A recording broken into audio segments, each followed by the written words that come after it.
Alright, well, what's up, everybody? We're here with the 23rd Hafu show. Yes, we And are. you can tell by our tone of voice, this is a highly anticipated episode. Fuck, we're we're finally done. Well, after this, we're uh we're gonna finish up the last two episodes of High Guardian Spice before we close this chapter of our lives. At least until tomorrow when they announce High Guardian Spice season 2 is happening. Duh. So, how's it going? Oh, wait, before I forget, let's introduce ourselves. I'm Koda, here with my Kodai. close confidant. Sorry, I Ko- talked over you. Twice? Kodai. Almost three times there. Alright, so, alright, what's going on, man? Nothing much. Just finished High Guardian Spice and regretting my life choices. Honestly, I think watching this show yesterday made me sick. That's why I canceled on you last minute. But, I think I might have told you already, but I told you last weekend I went and hung out with May down in Kitakyushu, right? No. Oh, well, I did. So my May lives down in Kitakyushu. I went over there, hung out with her, drank with her and stuff like that. She went to her friend's bar. It's fucking weird though. The whole time I was there, I was thinking, man, god damn, this place a bit of a shithole. What the fuck? Like, I felt uncomfortable the whole time. Like, Really? yeah, I was worried that someone was gonna come out of the damn alleyway, open up their jacket, and ask me if I want some crack. Uh, yeah, like it was just a grungy fucking neighborhood. Well, even Satsuki said afterwards, yeah, this place the slums of Japan. Oh god damn it! Why'd you? And you want to drink here? But we Where went. friends drink Yeah, and work. where her friends work. So after we get done drinking, right? Uh-huh. We leave. We're walking to the parking lot. All of a sudden, I just hear this. Ah! Ah! Ah! Ah! Ah! Ah! Ah! Ah! Ah! For a good minute. Uh-huh. What the fuck is that? We get to the parking lot. We look over to the other street. There's just two guys. I don't know what the fuck to call it because it certainly wasn't drunk. One of them like fucks up and falls on the other guy. Like he stumbles and falls onto him. The other guy just screams, "Beyblade!" And like they just start spinning around, Jesus Christ. making these noises loud enough for me to hear across the street. I never will figure out what the fuck they were on, but by God, I want some. The liquor. It might be something a little bit stronger than the liquor, but I've been drunk plenty of times before. I just go on about how I dislike Jewish and Christian people. These guys, I never once said, but scream Beyblade at the top of my lungs and start spinning in a circle. Everyone gets drunk different ways. I don't think I ever gotten drunk enough to the point where I was just You, screaming, you ah! just admitted you get slightly racist. Yeah. Well, that's because the These truth guys comes may out of me. these guys just may want to act like Beyblades when they're drunk. Uh, they say the truth comes out when you're drunk, so the truth is I want to be a neo-Nazi and they want to be Beyblade. They want to be inanimate objects. But before we continue, Koda, something doesn't add up about the 6 million. I'm kidding. Man, I was about to because say, like, what are we talking about? 6 million Jewish people. Oh, Sorry, I figured we might as well open with a fucking first chapter of Mein Kampf, I guess. When we're supposed to be talking about anime. yep. But, well, actually, we'll get to that a little bit later. But, I guess we'll start with episode 11. Uh, episode 11, I immediately wrote, what the fuck happened. Because we Yeah, went. they were just. It starts out really weird. Yeah. So, at the end of episode 10 was the girls got into an argument and became friends again. Episode 11 immediately starts with them fighting the Kraken. No Well, explanation, what we just think is a Kraken. Kraken. Yeah, what we think is a Kraken. Uh, Turns out it was to pick people for a special quest. It was the usual suspects: thyme, rosemary, sage, and parsley. With Snapdragon and Parnell's cousin. Uh, I thought I'm not gonna fault the show on this, but I had to look on the Wikia to figure out that was Parnell's cousin from the fucking Halloween episode. I'm not gonna fault the show because we took like what 3-4 weeks to watch this one between the last episode and now. Yeah, sounds about right. Yeah. And he had a fucked up name. I actually had to rewind it like 3 or 4 times to fucking figure out how to say it or how it was even pronounced. Mm. And I'll still admit I still couldn't figure it out. I'm trying. Let me get his name real quick. They call him Cal, but for some reason they felt the need to call him by his full name. Or actually, I think it was his whole first name, which is Callum McGrostis. Kellen McGrossness. That's what we're gonna call him now, Grossness. I guess. Yeah, here I'll copy it. I'll send it to you online how it's spelled, and you All right. can fucking figure it out. You can pronounce. You don't have a speech impediment like I do. All my years living in fucking Dehone and Alabama, you think fucking English is my first language? No, it's racism. But so they got picked to go and help their underwater sister school and capture what they call it, a Scypeth? Yeah, Scypeth. Yeah, which Like a was giant sea dragon. yeah. So while they're rowing the boats over to the said sister school, Snapdragon and Cal get into a fist fight because Cal was like, "Yo, Snapdragon, you're a pussy because you dressed up like a mermaid." Like a mermaid. Yeah. To which Snapdragon snaps and beats the shit out of him. You could say snapped. Yeah. I just said that. Yeah. But I know. I wanted to emphasize the joke, goddammit. Oh.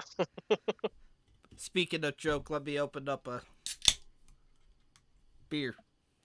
I got the perfect setup to review, to podcast tonight. I got 2 beers, a coffee, and macaroni salad. But let's see now. And this also leads to Cal breaking his wrist. What a pussy, not knowing how to punch right. Going to school to be a warrior and he can't even punch. But anyways, so this is another one of those situations where they just introduce a character that really doesn't serve much of a purpose to anything. He's just kind of there for 2 lines and leave. I guess there to push the story forward, I guess the best to describe it. I suppose. Well, I guess every character is there to push the story forward, but this one, at least they try to hide it. Let's see. So they get to the place, the girls put the rings on, and they do a Sailor Moon transformation things into being mermaids. I knew it looked familiar. I was like, is that fucking Sailor Moon? Well, I mean, it's not specifically just Sailor Moon, but, like magical girl shows in general. Yeah. And it was... What's that word? Cringe. I wouldn't say cringe. I would just say... Yeah, it was there, fucking... obviously ripping off Sailor Moon. And then they go underwater. This one pissed me off for some reason, but... What's her name? Everybody got to keep their weapons except for Rosemary for some goddamn reason. And this part pissed me off because Parsley is swinging her hammer underwater. Wow! My hammer cuts through the water. Nah, How the fuck does a hammer cut through water? just does, man. Gosh. I thought, yeah, well, like the surface, like the flat end of a hammer, cause friction and make it so that you can't cut it through water. You would think. Yeah. Yo, they fucking took away what's her name's weapon. Why did they just be like, you know what? Oh wait, no, sorry. So they took off. Rosemary gave her weapon to the transgender teacher because she didn't need it underwater. Just for her to wield a goddamn seahorse. Meanwhile, fucking what's her name? Time's bow and arrow just magically changed too for some reason. So why didn't they just fucking do the same thing and change the hammer to an axe? I don't know, man. They didn't think it through. Apparently not. So after all that hullabaloo, the transgender teacher tells Snapdragon, or asks, basically, rips into Snapdragon and asks him, why did you react the way you did about, punching that dude in the face? So they're trying to shoehorn the violence isn't the answer message, after a shitload of violence. Apparently we all just kind of forgot that Olive was causing havoc to the town earlier. The shit about dragons from earlier, what other sorts of violence was there? Those are the main ones I remember. Say that again? So they tried to, so basically they tried to shoehorn the violence isn't the answer message after a shitload of violence, like, fighting Olive and fucking killing the dragon, and the transgender teacher and Lavender killing the dragon in episode 2, so on and so forth. To be fair, the last dragon that they killed was an accident. Yeah, well, this time it was an accident. Wink, wink. I was kind of sitting there like, how the fuck can you not control your magic to the point where you kill the dragon? Yeah. Oh, yeah. Especially after hammer it in for, like, the whole season. If you use magic, you can do magic, sorry. You can do whatever the hell you want with no repercussions. They didn't say shit about control up until now. They just kind of put her in a situation without any proper training and said, here. Yeah. Fix it. Figure it out. Yeah, and I was just sitting there like, are you fucking kidding me? What kind of teachers are there? Well, they're an adventuring school, Kodai. Still learn how to fucking use their powers. Yeah, you figure that's kind of the whole point. Yeah, wait, what the fuck? Now that I think about it, why did they pick, like, any older students to go on this said mission? It's like initiation or some shit. Yeah, that's the only thing I could think of. I'm assuming this is like a normal school where, they got, like, at least, first year, second year, third year, maybe a fourth year, depending on what fucking school system you go to. But you figure they'd look at this and be like, oh, this is a job for the fucking third years, because, we're off saving a sister school. Oh, dear Lord, we're going to have 4 seasons of this, aren't we? Who knows, man? They're going to go nuts. Season 4, they graduate. Season 5, oh, we're going to college! It did kind of make me sad when the dragon died. Really?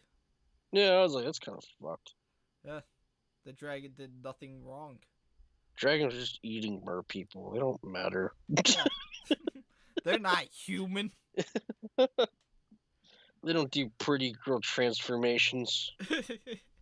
Speaking of pretty girls, apparently in this show, everybody is gay. Cause Rosemary isn't.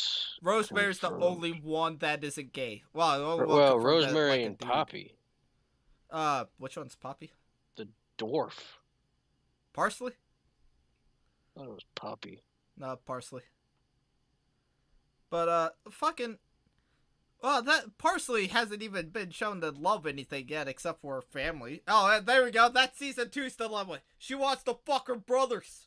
Duh. But, yeah. So far, fucking Time is now lusting after the purple haired mermaid. Apparently Sage is a slut because she has a crush on Snapdragon and Rosemary at the same time. Who else is there? Snapdragon's, as we find out in this episode, well, no, sorry, we didn't even find out. Apparently, the show wants us to think we found out this episode. But apparently, Snapdragon's transgender, the teacher's transgender. Oh, yeah, they brought the fucking transition magic. Yeah. So, on top of, apparently, so, Snapdragon, or the transgender teacher says this is new behavior for Snapdragon. Snapdragon talks about it. Apparently, his brother stole his bunny, and that his father taught him to fight since he's a warrior. What a shock! A fucking warrior is taught how to fight! To which the teacher tells him he doesn't have to fight to be seen as a respected warrior. Oh, yeah. Why didn't I think of that? Yo, I'm a pro wrestler, so I want to be seen as a respected wrestler. So, my best option is not even to step in the fucking ring. Fuck out of here.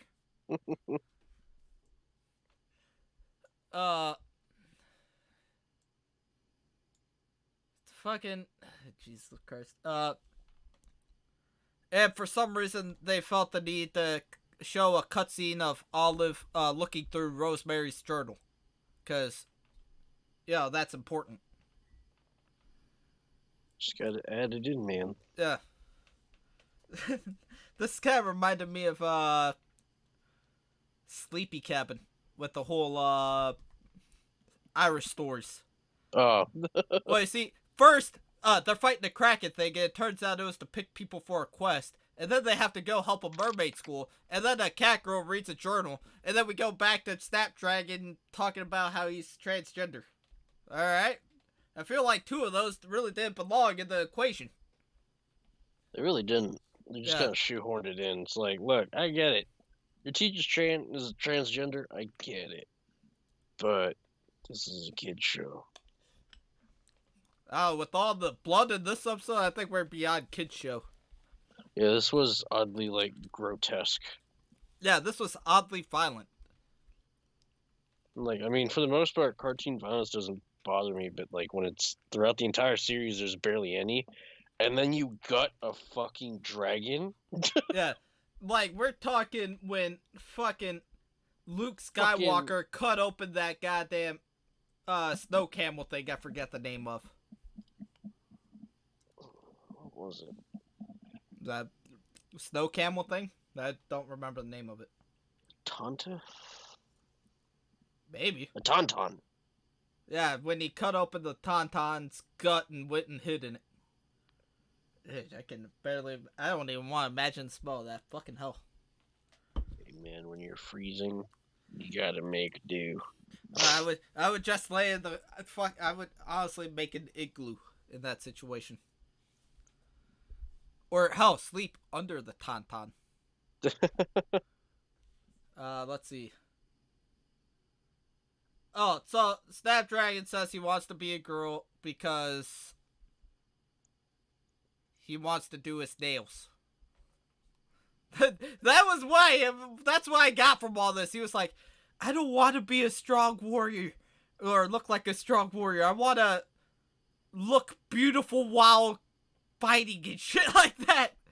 Alright, so you want to be an Amazon. What's the problem? Be a warrior. Exactly. Don't be a dum-dum. Yeah. Don't be Rama and stick it up your nose. That's such a shitty fucking song. Sorry. So he wants to be a girl. Oh god, what a revelation. It's not like 2-3 episodes ago he was dressed up as a fucking mermaid for Halloween, complete with fake titties and a bikini top. He was perfectly comfortable then, but he's like, Then he gets that like, I don't know what I want to tell my folks and my friends. Like, your friends already saw you dressed up as a mermaid, dude. Yeah. They didn't give a shit then. They're not gonna give a shit now. Yep. And that actually was the ending. He was like, yo, he's crying when he's talking to Amaryllis, and asks if she'd still like him if he painted his nails. All right, so let me get this straight. Dressing up as a mermaid, complete with wearing makeup, that is lower on the list than doing fingernails. Damn straight. So by default, that makes the lead singer of the band I was in right after high school transgender because he used pale nail polish and painted his nails black. Yeah, it's really weird how they're going about the whole nail polish shit because like straight dudes get they get their nails done and they put nail polish on all the time. It's not something that's odd. Yeah. No, I Dressing get up it. as a girl, that's a little odd. Unless they play it up for laughs, but yeah, like let's be honest. Even then, it's not that odd. Yeah. What dressing up as a girl? Yeah, it's just makes them comfortable. It's just like, all right, go for it. I mean odd to other people. Like let's put it this way. If you're sitting at your house minding your own business, hey Coda, I'm coming over to hang out, and I show up to your house with a dress on. Well, we're gonna go nuts. I'm gonna show up with a strapless dress on. Yeah, you'd probably be like, "What in the fuck happened here?" I'll probably double think, be like, "What are you wearing?" And then you're like, "A dress," and it's like, "Oh, okay." No. You wouldn't be like, "Oh, okay." You'd be like, "Oh, okay." Insert slur here. Yeah, but to my other friends, I would be that supportive. To you, you're different. Hell no. We expect each other to insult each other. Yeah. Other friends, I don't think they'd be able to take it. Oh hell no. No one would. I wouldn't be able to take it.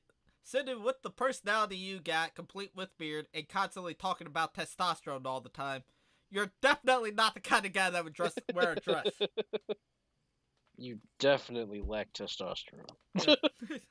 You're the kind of guy you're the only person within my first or second circle of friends that is willing to put short testosterone into his balls if it means more gains. Man, you watch fucking Master and Commander? Long time ago. I'll be like that kid that got amputated. I'll put a stick in my mouth to bite on while I fucking inject the said shark testosterone in my balls. Sorry, we just went on a tangent.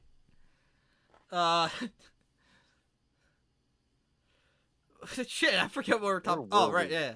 Talking about Snapdragon and how apparently putting nails is a little bit more eye popping than dressing up like a mermaid. Yeah. I get that this fucking setting is a long time ago, but in a world filled with new magic and shit, you would think that a dude wearing nail polish is just another fucking Sunday. Yeah. Like, honestly, Coda, if you came to this house, hey, I did a manicure and I painted my nails. We'll go with black. Oh. Mm-hmm. Alright, slightly odd, but fuck it. Yeah. But now, if you show up in this house, hey, it's Halloween, so I'm gonna dress up like a mermaid, complete with what's called fake titties and damn bikini top. I'd be a little bit. All right, look, Coda, you gotta calm the fuck down now. At least wear a wig. There you go. Sorry, now I got that image in my head. I go to Halloween dressed up like fucking what's name? I'll shave my beard again and dress up like the turtle hermit. What's name?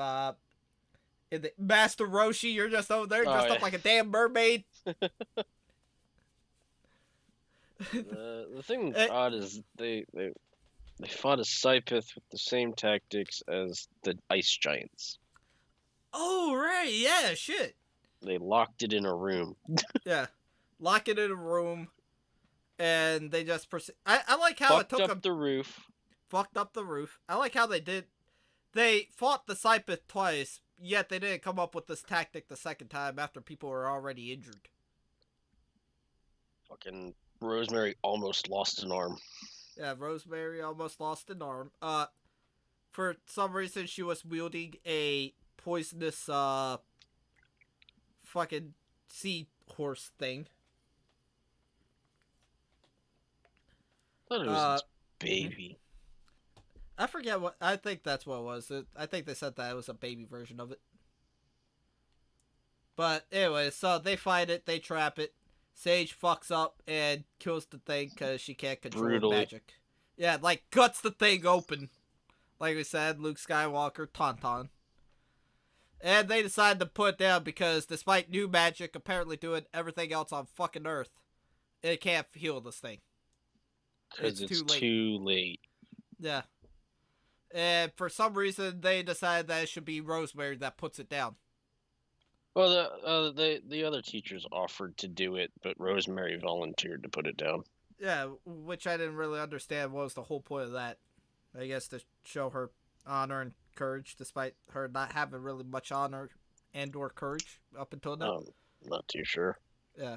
I just know that the potion lady was saying, I can make something to make it painless, and then Conway was like, I can kill it painlessly, and Rosemary's just like, no, I'm gonna stab it in the fucking head with my sword. Yeah. But beforehand, they had, what's her name? Time used the baby fucking seahorse thing, and this will stop it from being so painful or something like that. I thought it was she's like this thing deserves to say bye or something. I forget what she said. I could have sworn she said painless or something like that. I won't lie, I kind of checked out at this point. I was too busy screaming about the new magic shit. So they kill it. Sage starts sobbing because, you know, she saw it as her fault. Potion bitch, Red Bun, tells her it isn't her fault because the effectiveness of new magic conceals how unmanageable it could be. You told us for 10 fucking episodes you can do whatever the fuck you want to with new magic. Why does this come up now? Right? Holy shit. But that moves us to episode 12. Yeah. Before we start repeating ourselves like four times. Before we continue, this new magic shit really does piss me off, because then they more or less kind of like half-ass mentioned this new magic is upsetting the balance of nature and is killing the world and causing the rot. 10 fucking episodes! Not one fucking mention. Although we did call it, because I think we said the same thing back in episode 4 or 5 when they first fucking talked about the rot. We might have. We also called the fucking big plot twist of episode 12 too. We did? Yeah. The part where apparently Lavender is in which country and is the bad guy. Oh yeah. Yeah, we called that. That was fucking plain as day. But episode 12. Well, that was what's it called? Episode 12. That's Lure. Lure. They said that she's in which country to lure Rosemary. Yeah. No, I think they were trying to get Rosemary to go to which country to go and hang out with Lavender. Or no, sorry. Wait, I didn't. How did they explain it? They were just trying to get Rosemary. Olive. Whenever creepy dude came, she's like, I'm just gonna tell her that her mom's in which country and she'll go. Then what's her name? Lavender was, or not Lavender, the evil dude was all like, her mom is the Lavender? Like, pretty much saying that she's in which country. No, saying, the Lavender, this is gonna be fun. Oh, yeah. Well, actually, wait, no, did you watch the post-credit scene? No. I watched the episode and I turned it off. Oh, they had a post-credit scene. Oh. Oh, is that when it's revealed? Is that when it's revealed? Oh, okay. I was like, where the fuck did this happen? They literally they were trying to lure her. Yeah. Alright, well, I guess let's not jump the gun. We'll go through the episode beats one by one. So episode 12 started with Olive talking to some guy named Mandrake, who's evil. You can tell he's evil because, you know, he's got the emo haircut, the 3NG5 way of talking, and Everything is, I want to kill them. I want to kill them. He's got eyeliner on. Oh yeah, his 3NG5 is like, what a cute kitty. Can I break its neck? Yeah. Almost down to that voice too. I was like, really? Lavender is at which country? This had zero build to it. It was almost like, oh, let's go kill these girls. Oh, why don't we just say Lavender's over at which country? Dead. Alright, thank you for that. Alright, well, we'll contend on that, because I may have misheard what they were saying. For some reason, what's that word? The subtitles on my end were in Spanish, so I really couldn't figure out what the fuck was happening half the times. Mandrake pretends to be Lavender and the transgender teacher to get Rosemary to tell him everything. He's such a threat. He got his ass kicked in the first 5 minutes. Then he drugs. Say, like, when Conway fought him, it was pretty cool that he did new magic and old magic at the same time. I thought that was interesting. You can mix together so that way you can have the strengths of both. Excuse me, Conway. You told us, this whole show told us that there is absolutely zero weakness in new magic. Except for the one time you actually needed it to heal someone. So I don't really see what the strength of old magic is. Basically it's just a powered up Kamehameha. You watched Dragon Ball when, Gohan was fighting, Cell? Cillian? Said you watch, Dragon Ball, right? You remember when Gohan was fighting Cell? Yep. It was basically a father-son Kamehameha. Yeah. Let's see now. Shit. Whoa, shit. Sorry, I just zoned out for a second. Mandrake drugs all the teachers and decides to burn the school down. Slime Boy shows up for a second. He had a different voice than the whole half-retarded voice that he was doing up until now. I've got no other way to describe this voice right here. Like, it's that without the lisp. He sounds like he's fucking on Ambien while talking. Oof. As we described, Mandrake is really evil because, he wants to kill everyone. Yeah. Olive backstabs Mandrake. Despite, who could have seen this coming? I know I certainly didn't. It wasn't like she was trying desperately to not work with Mandrake this whole episode. Cause I was like, Mandrake's over there. Let's kill these girls and shit. We don't really have to, kill them. We can just tell them to go to which country. She kept saying that their orders were not to harm them. Yeah. Yep, just every 5 seconds. We don't have to kill him. No, let's kill him. Yeah. We could just grab him and go. We could do that, right? We already got him cornered. No, we gotta kill him. Over. Sorry, doing that voice makes me laugh.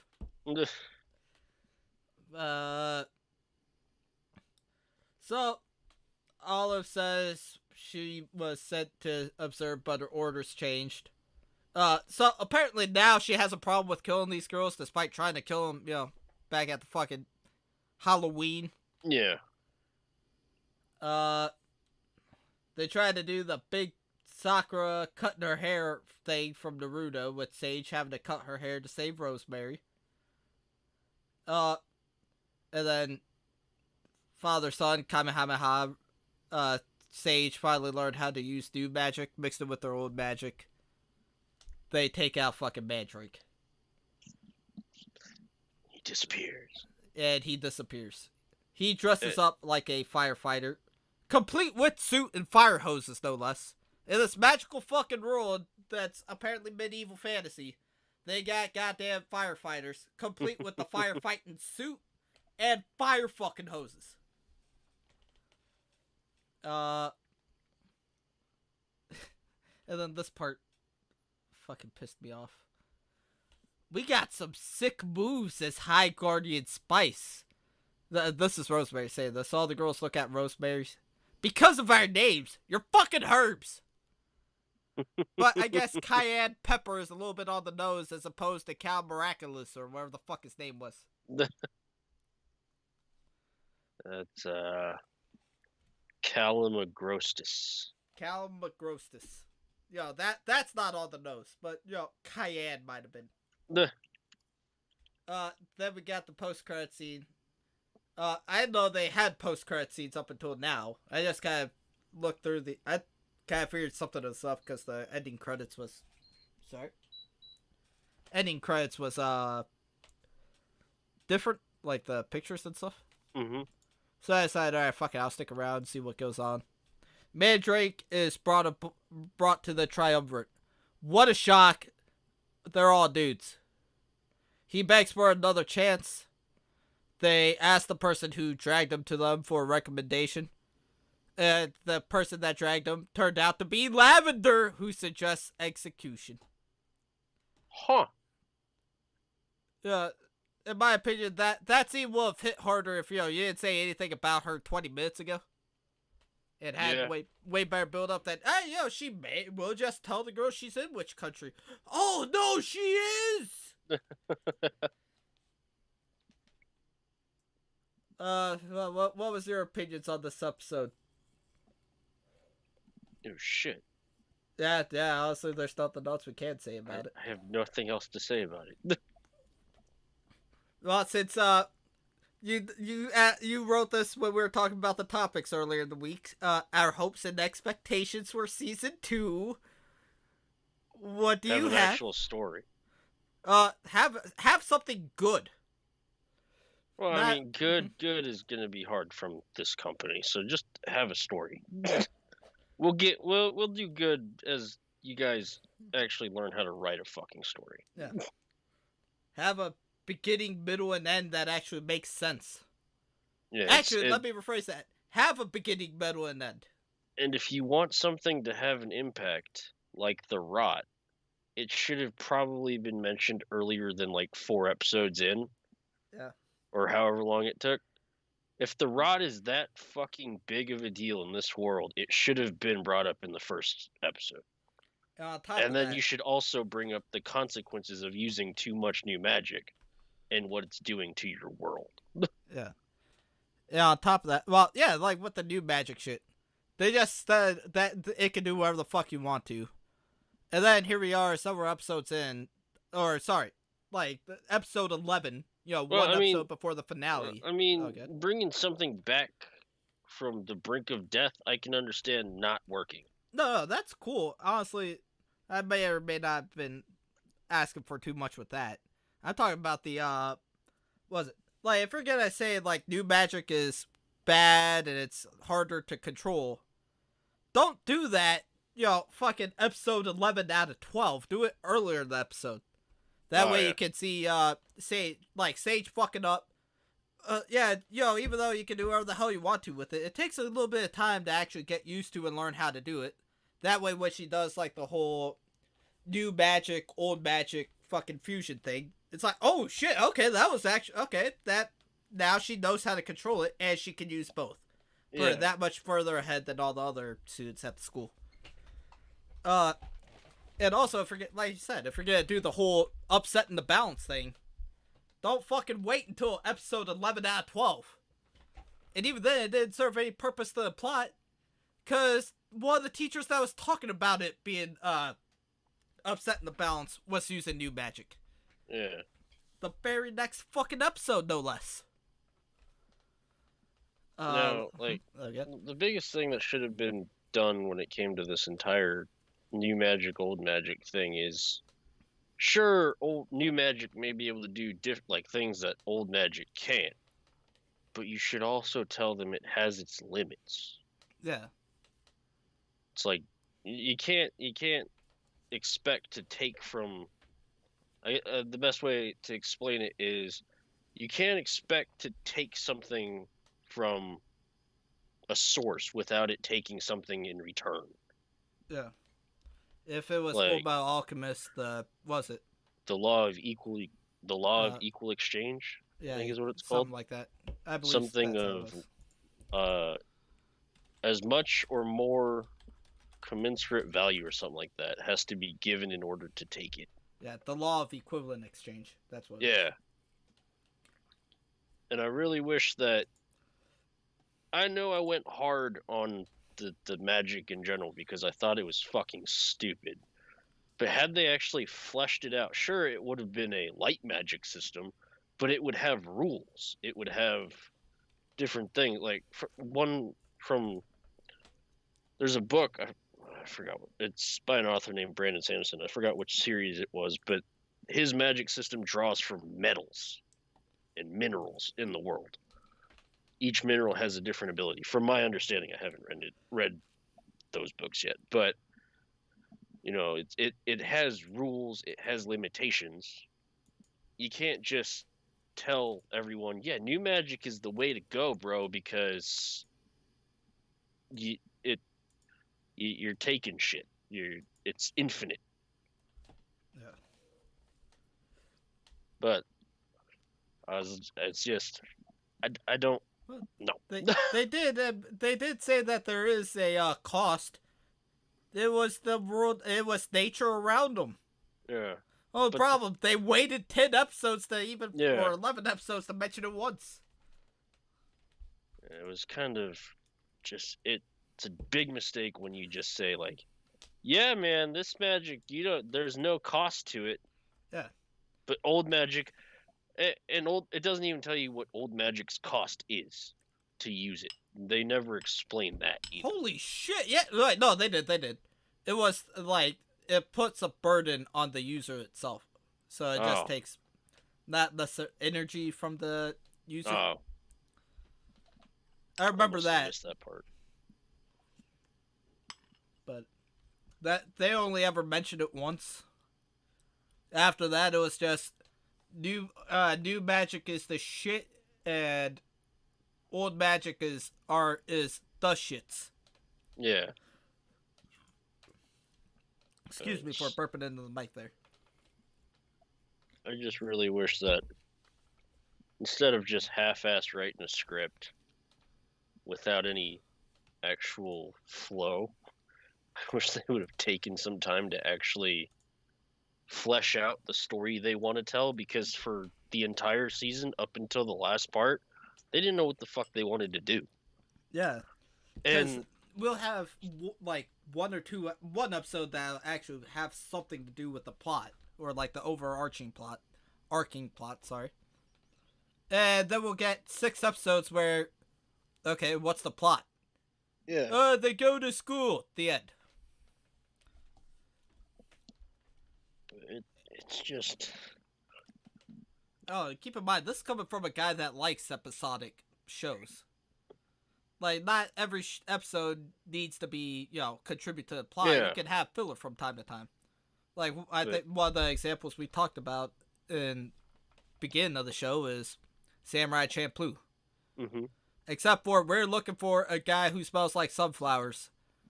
Like, maybe 3 episodes or the 6, 7 episodes had anything to do with the plot. But at least they used the episodes that had nothing to do with the plot to make us like the characters more. Flesh out their yeah. characters, flesh out the world, fucking I learn about Mugen's past, so on and so forth. think that's what they were trying to do with like every character got their own episode. Everyone got their own time to shine, but they didn't make any of them really relatable. Yeah, Rosemary is a diehard optimist, and I'm sure there are diehard optimists in the world. I don't doubt it, but no one is like, not anyone I've met no, is no like one that. is gonna be swinging an MK around their or an Yeah, AK around their head, shooting it off. They get pissed off when someone that nearly gets their head blown off is pissed off at them. yeah, and like, all the characters they had subsequent things that made up their foundation, I guess. Poppy's entire foundation is trying to help her family. Time is wanting to find her dad while being rebellious to her mom. Sage is just Sage. She has no real story. She's Yeah, just other there. than... No, she does. She, wants to be the best magic user ever, but her mom said no do magic. Yeah, and then Rosemary, I suppose, the relatable thing is her trying to find her mom, I guess. Yeah, And, all those define the characters, but just because you can define a character in a story doesn't make them an enjoyable character to watch. The only character that I had really no complaints with this entire season was Parsley. yeah, And that's because, us being Asian, family is very like embedded in us. We're basically told you have a duty because you are the firstborn grandson or something like, and yeah. you have duties. She's the firstborn in her family and she has to take care of everyone else. Yeah.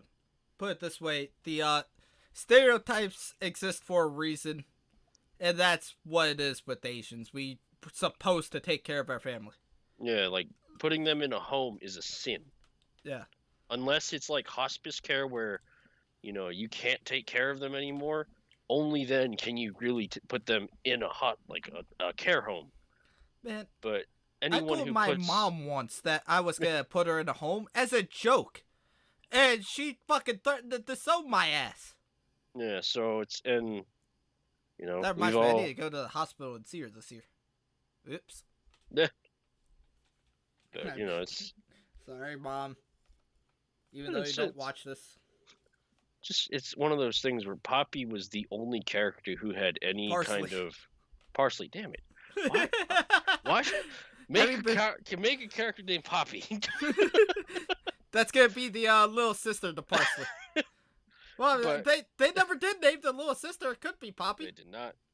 Yeah, But- hey, High Guardian Spice Riders, we want our fucking check tomorrow. But Parsley is the only one who had any kind of admirable character arc. She did the classic, I don't want to do this. Her family's like, we need you to do this. Her brother's in trouble and she fucking realizes the importance of helping her family, I guess. Yeah. Everyone else, Time hates her mom with a passion for some reason. Well, 'cause she eased up on her at the end. Off I screen. suppose, yeah. But, it's still, like, you leave the series with, like, damn, Time really hates her mom. Sage's mom is, I guess, the equivalent of a conservative Texan. Yeah. But That's the way I understood it. yeah, so I'm just New like, magic's progressivism. Old magic is conservatism. yeah, and there's nothing likable about a lot of the characters. Fucking, what's the dude who doesn't even talk in the show, but he sounds like he's sleeping? The worst voiced character in the show. Oh, What was his Slime name? Boy. Yeah, Slime Boy. What the fuck was his purpose? Yeah, he did there to talk like fucking Babby Boucher, except even more annoying. And How is a fucking Adam Sandler character more annoying than or less annoying than your character? but I guess the most relatable character for this target audience would be Snapdragon. Bunch of people on Tumblr. Bunch of people. This show is made for people on Tumblr. Let's be real. It's made by people from Tumblr. Exactly. So, Actually, I think Ray Rodriguez actually got her start on Tumblr. and then one of the other people are known to write men-hating tweets because men suck, I guess. Yeah. But for They this knows show's, that firsthand. Oh wait a And minute, that's a bad thing. I'm sorry. and I understand that we aren't the target audience, but I don't even think your target audience likes this show. Yeah, most of the people, it seems to be generally universally hated. Even by their target audience and, obviously people like us, who's just watching it just to shit on it. No, that's But- not to say. I've seen people on Tumblr vigorously defend the show, but you were saying. Yeah. And I don't want to say we were going in wanting to like it, like we knew we were going to hate it. But Yeah. I think there's just that small sliver of hope in us. I we was were Yeah, Yeah, we were hoping to be proved wrong. yeah. Because, like, honestly, sometimes that's the best way to go in and watch a show, in my opinion. Like, here, we'll go with, Godzilla King of All Monsters. That, man, I was so goddamn hyped for that movie. Like, we went to Tokyo Comic Con, they showed a trailer there, and they're like, oh, it's coming out on fucking Cindy's birthday. Holy shit, this is gonna be great! This is a gift from God, and I fucking hated it. I was hoping it'd be the opposite, like, oh man, this show's gonna be a piece of shit. Half the goddamn characters aren't even spices, this is gonna be awful. Then we get blown away by an amazing plot, and, like, at least somewhat soulful fucking, animation. We got a really shitty plot, but incoherent at best. We'll go with that. Mm-hmm. And really shitty animation that looks like they put zero effort into it. And a lot of people, well, whoever wonders why we went in hating this so much is because we saw the trailer. It was kind of shit, and then Kinda. And then the biggest thing that really turned me off was the whole like praising it before anything happened. Yeah. It's like this show has so much heart, and then this show is stunning and brave. So whenever you put that kind of pressure on a show, and you put that kind of title on it that it has a lot of fucking heart, I'm gonna go in expecting that the show has a lot of fucking heart, and the fact that it didn't really pissed me off, because I'm like, did you guys even watch this shit? Did you have a focus group go through the series for you, or no? What did you do? And honestly, I don't even think they need a focus group. I think what they should have done is have the fucking entire crew sit down and watch it from beginning to end. Yeah, and then of course they're gonna go in with bias. They're gonna be like, yeah, this is great. We made it. This is our baby. Sure, but at least go and like. Yeah, like I don't know how to explain it. Like authors, before they even turn in a manuscript, usually they'll go over their story a couple times just to make sure everything kind of makes sense to them. Sure, they're not gonna catch everything. That's the whole point of having 89,000 people edit it. Yeah. But at least you went through it once, and you can be like, all right, well, I couldn't find anything before you hand it to someone else. And then most people who write a story, when they write up their first draft, they don't publish the first draft like this show obviously did. Yeah. They just skip the entire editing process. They skip the editing process. Wait a minute, the scene's not even animated. Crunchyroll's just like, yo, where the fuck is the show that we promised our audience? Like, oh yeah. we're not done with it. It's like, we fucking hired you to do a show, and we have to. I don't know. I think they had to delay the release, but several times. Man, the first trailer for it came out in 2019. Oh, we didn't hear shit about it until like 2 years. Yeah, until like late 2020. Then it was radio silence again before it just got thrown out about the end of last year. Before they just diarrheaed it into Crunchyroll's fucking portfolio of shit anime. Oh, that's my favorite part. So I told you we were gonna read a Twitter meltdown, right? Mm-hmm. Ray Rodriguez. I like how you started laughing before I said. All right, Ray. What's your problem? Yeah. What's your fucking problem, Ray? Ray Rodriguez. For those who don't know, I don't have it share screened on the stream or anything, but Ray Rodriguez is the creator of High Guardian Spice. She is the brain of this shit show of an anime. The creator and executive producer. Which, before we continue, I'm kind of amazed. Like, I'm looking at like her little Twitter banner right now. Mm-hmm. That's not too bad, actually. Well, I know it might be a little bit harder to animate, but honestly, if High Guardian Spice looked like that, I don't think we would have shat on the animation as much. Sure, we would. Oh, I'm sharing screen, by the way. Oh, okay. Yeah, that's actually, good. Yeah. Yeah, like, at least if we saw that, it's like, well, they kind of tried to put some effort into it. Sure, it's a little generic, but they tried. As Hmm. opposed to trying to make it like half-assed Steven Universe. Yeah.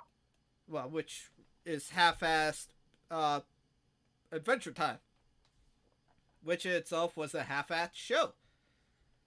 So really, we're just getting a half-assed regurgitation of a half-assed regurgitation. Yo, What's what up? if, what if she watched our video?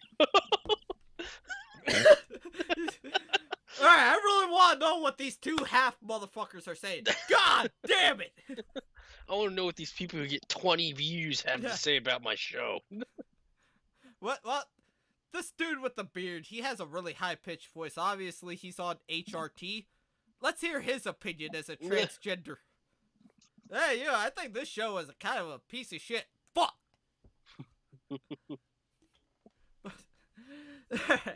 All right, So Ray. What's I'm your getting. excuse?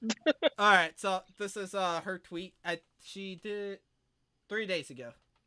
High Guardian Spice had a very small budget. We were the first first show of a non-union studio. If you're mad at the animation quality, it was the budget, background art, budget, writing, budget. We literally started the first episode before the first script was finished. Alright, you know what? Fuck it. Let's give them the benefit of the doubt. They had a really shitty budget and they couldn't, do it as well as they hoped.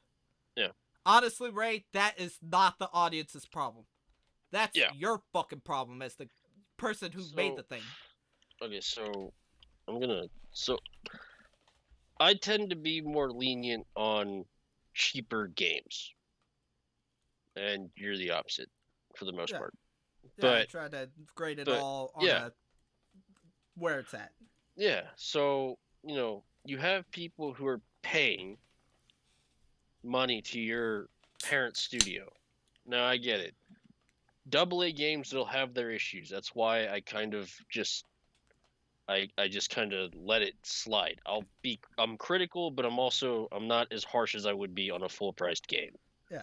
I guess is the best way to explain it. And if we ever do a Monster Hunter Rise in World video, I will be extremely critical of both games. So yeah. Because put it this way, like if you would be harder on, let's just say, Call of Duty than you would, I don't know, what's a low budget first person shooter game? Valorant. Well, actually, no, that's pretty high budget considering that's Oh yeah. Here, put it this CS:GO? way. I mean, that's got a lot of money behind it too. How about we do this? Battlefield and Call of Duty. Nah, because they're both about. I would say the budget for both are about the same. Yeah, well, you'll be harder on something like Call of Duty or Battlefront or Battlefield than you would like I don't fucking know, like the older Doom games. We'll go with that. That's okay. All right. Yeah. I wanted to go something a little bit closer to something now, but that's the best I got. I can't think. I'll play FPSs. Shut up. Yeah. Here, fuck it. Here, you'll be harder on, let's say, one of the Final Fantasy games than you would Undertale. Yeah. Or Final Fantasy or the Tales of series. Yeah. Okay. All right. That's a little bit more comparable. They're both high budget games, but Final Fantasy arguably has the highest budget for their game. The Tales of games, as much as I like them, are nowhere near the budget of fucking Final Fantasy. So that's more of a better comparison. Yeah, we'll go. Fuck it. For the time being, we'll go with that. Or hell, Final Fantasy 15. Compare that to Biomutant. Yeah. Because I remember we actually got into it for that one. We'll go about that on a different time, though. Oh, I'm sorry. Oh, you want me to keep reading? Yeah. Oh, okay. Well, right. sorry. Shit. Yeah, sorry. So, I get it. Crunchyroll, for the most part, is a free service. You just have to watch ads and shit. And then, is that true? I think in the States. I thought in the States you still had to pay for it. My neighbor never really paid for it. She just watched the ads. So. Oh, okay then. I think when it first came out, it was a mandatory mandatory subscription, and then I think they made it free. Okay. But you know, the you're paying a base, what's it called? Subscription fee, Yeah. $10, 10, $12. So the same as Hulu, Netflix, HBO, and stuff like that. Now, I get it. Comparing Crunchyroll to HBO Max is apples and oranges. Yeah. Completely different ball fields, completely different mediums of entertainment. But you're still paying for a product. You're still paying for a good show. You cannot blame the budget. Well, you can blame the budget because you have to pay your workers. Yeah. But Even you then. can't just be like, "Oh, the story? Oh, it's the budget's fault." Yeah. No, it's not. You wrote the story and you admitted you started storyboarding before you had the script. Now I get it, getting concept art done for the world and stuff. Sure, Yeah. I understand that. I think we understand that there's limitations and there'll Yeah, always be some sort of problem that's gonna pop up. yeah, But we're more like, don't blame it on that.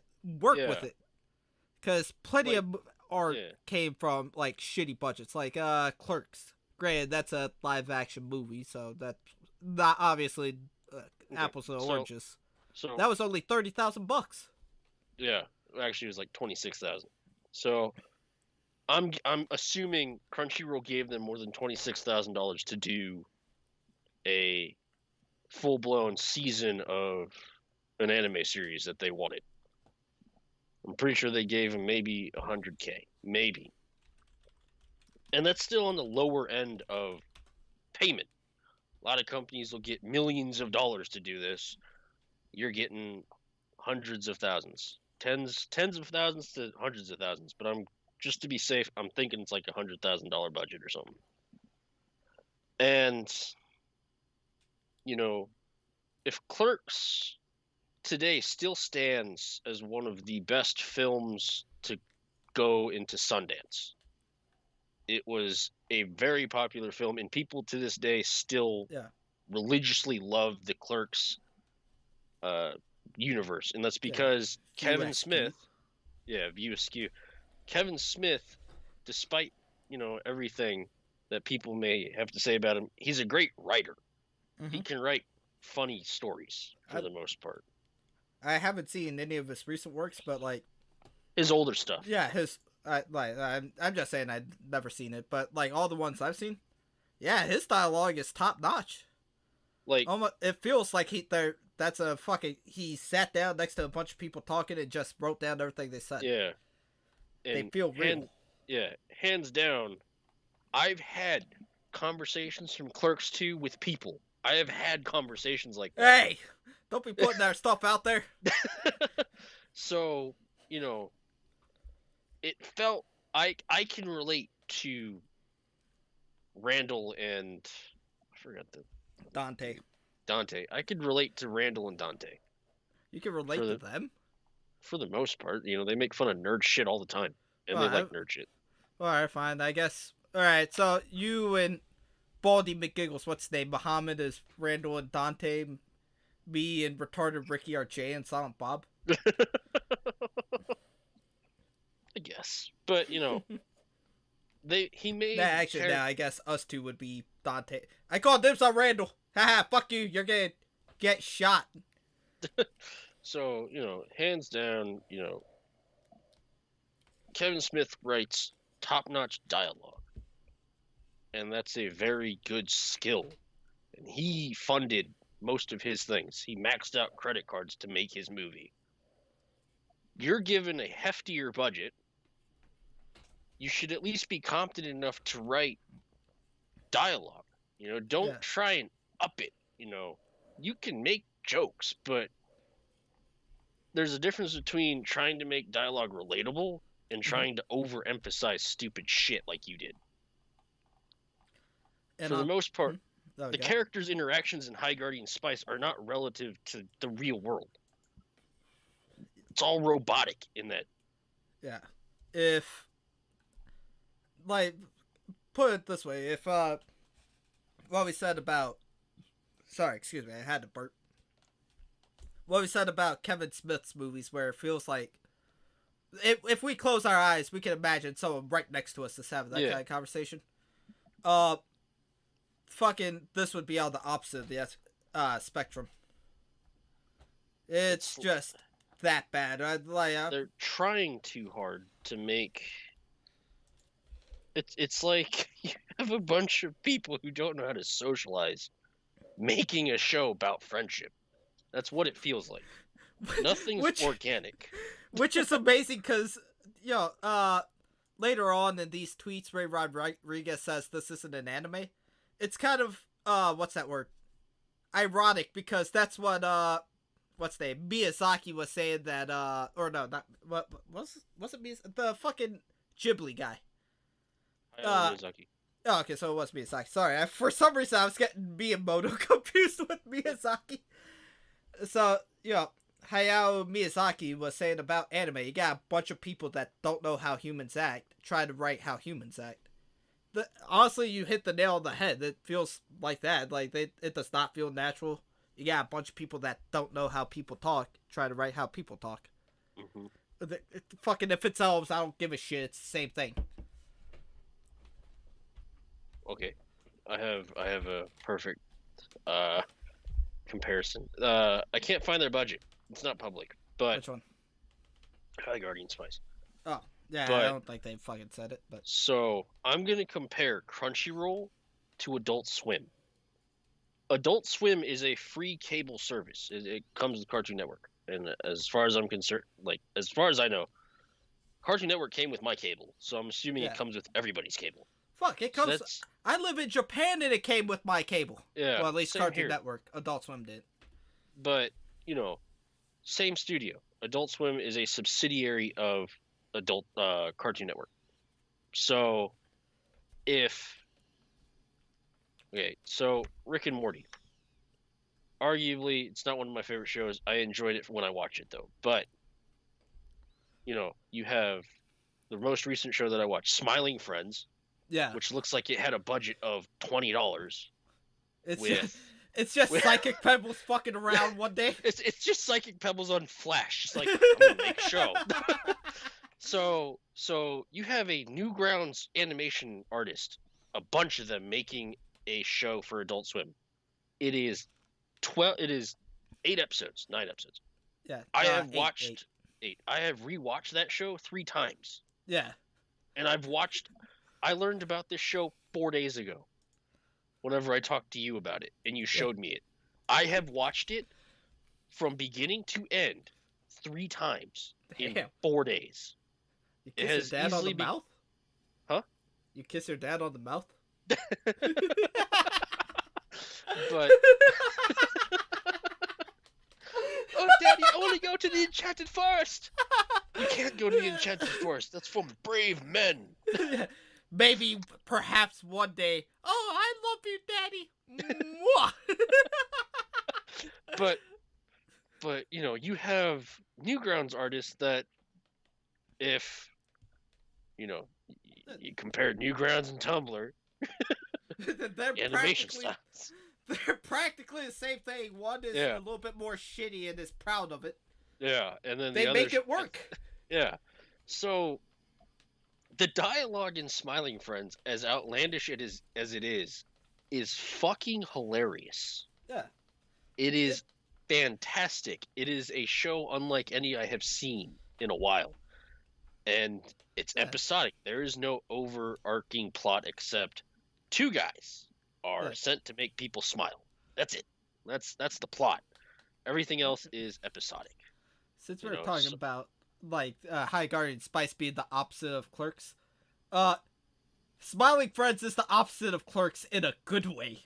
Yeah. It's outlandish, but they make it work because the world is they have good world building where everything is just that nuts. Yeah, so it's arguably they're like the shittiest part of in a state. I Yeah, think they're in like the shittiest part, and it's just so well made that it's like it actually seems plausible. Yeah. Now saying the world of High plausible in that Guardians, world. yeah, in that world. So the world building aspect in Smiling Friends has accomplished more in 8 episodes than High Guardian Spice did in 12. Yeah. Well, because, like, at least with Smiling Friends, like, the laws of the world is the best I can describe it. It's kind of, I don't want to say well established because they didn't even try. But it's like, alright, you know what? Everybody's fucking nuts. Shit just happens. You got some guy that's suicidal. Then he finds purpose in life killing little squigglies. I forget what they called them. Yeah. Bilbies? I forget. I think it was like Whipleys? Yeah. And then you got Mr. Frog, who got thrown off of TV for eating a TMZ reporter. Yeah. So it's like, okay, alright, you know what? Shit just happens. This is fucking nuts. It's so cool. You can relate, like, you know, a depressed dude finds purpose in pest control. Movie star freaks out at the paparazzi. Yeah. Oh shit! Actually, after you put it like that, yeah. You can actually relate, as outlandish and crazy as the world of Smiling Friends is. You can actually put real world, like, issues onto it. Yeah. Now, I'm not saying it's gonna solve them, but it. Bip, what's it called? Stalking the princess. I can relate to her. I was her. Now I'm dating my stalker. Sorry, then, May, if you're watching this. And then, you know, you have the salties guys. Fast food workers who are obviously on some kind of insane drug. Yeah. How many of you guys killed them?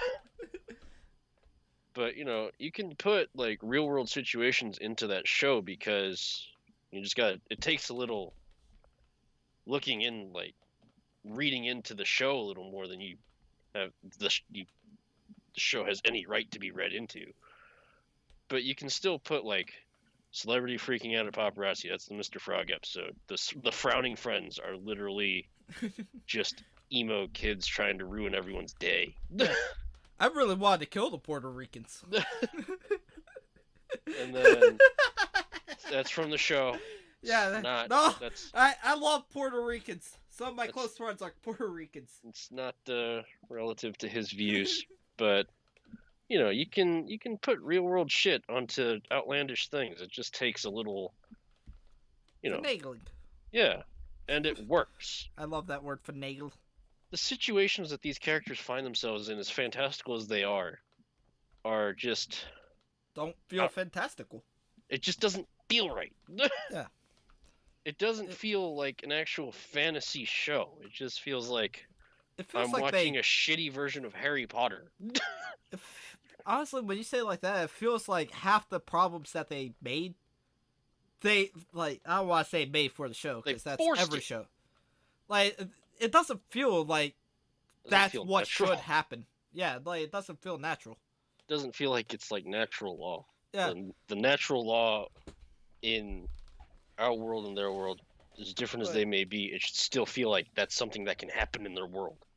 Like Snapdragon beating up that one random guy, Cal. Alright. You showed Cal a grand total of, not counting this one episode. Yeah. Like, if you started from, episode 1, just Cal constantly fucking hounding him, up until now, I wouldn't be saying this. But since you showed him for 1 episode and expected us to fucking forget about for 3, or remember it after 3, then yeah, it's gonna feel like it came out of left field. Yeah. Hold up. What's I gotta get my water. Okay, alright. Here, Ray Rodriguez, I don't want to hear shit about fucking low budget shit. Cause, like I said, it's number one, it's not a problem. Learn to work with it. That's just kind of how it fucking works. And even though you say you're not anime, I'm gonna fucking lump animation together, despite it being different cultures and shit like that. I can go on Google and type in low budget anime and fucking find a bunch of goddamn hits. I forgot about this one, but Kimono Friends. Apparently that was made with only 10 people working 500 fucking days, and that was a pretty big hit for a little while. To the point where the people who bought the said show decided to fire the fucking director and steal the show. On top of that, Sailor Moon, that's one of the biggest fucking shows. One of the more popular shows. It's still remembered to this day. As a matter of fact, they still fucking remake it today. Excuse me. Kill la Kill. That's honestly one of my favorite shows, and apparently that's had a shitty budget. And fans actually, let's go by the this. It's been a good while since I watched Kill la Kill, so I'm probably talking out my ass. Sorry, I'm talking about 10. I'm still share skirting it, but the 10 lowest budget anime or 10 low budget anime that were hits.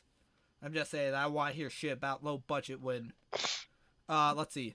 Kimbo Friends was a pretty big deal for. Fuck, 7-Eleven did a goddamn collaboration with them. Now that I think about it. Let's see. Sailor Moon. That's one of the biggest shows Japan's ever put out. Let's see. I forgot about Hitalia.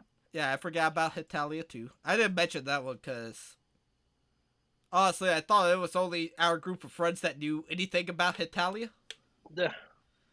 Kill la Kill. That's one of my favorites, and people argue that the low budget actually kind of helped it. Which actually, when I sit here and think about it, the few I don't remember a whole hell of a lot of it because it's been like what fucking 6 years since I watched it. I would agree with them. And there was one more. Oh, fucking Evangelion. I would argue that behind Gundam, and Gundam, the only reason why it's fucking what's called above Evangelion is because it's been around for like 5 fucking decades. Evangelion's the one of the biggest fucking mecha animes franchises out there. Shit, I would even credit that as the start of the whole fucking putting goddamn making girly posters and shit for dudes. I'm just credited as that because let's be fair. Yes, most nerds. Hey, who's your waifu? Ray or the other one? Asuka, thank you. You might get like 2 or 3 that say the alcoholic or glasses. Like me. So yeah, budget my ass. Let's see. We're only on the first fucking tweet, and we were already ranting that much. All right. So when we inevitably ran into problems. All productions do. Again, we're not gonna argue with that. We didn't have the time or the money to slow down to fix them. We just had to barrel forward and make do with what we had. There's a thing called table reads, right? I'm not too sure about the whole animating procedure, but I'm going to assume even if you started writing storyboards before you got done with the script, when you at one point you had to sit down and go through the entire script. Someone had to point something out. Yeah. And you couldn't just take a pen. Oh shit! Everyone, take out your pen, scratch that out, put it down here, or scratch this out and write this, and this. Nothing. Really, the best show to.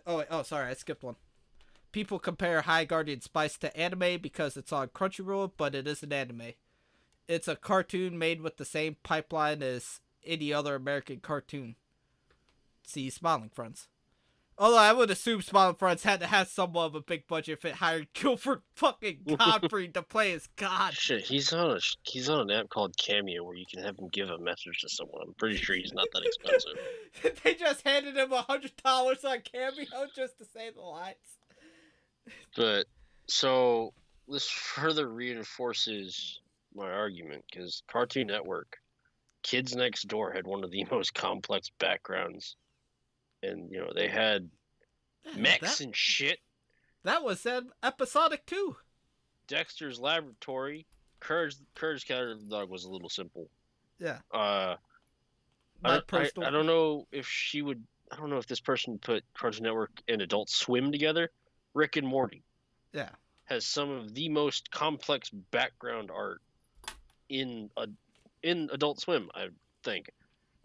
And it's a 20-minute show, and it can hold an audience for almost 6-7 years.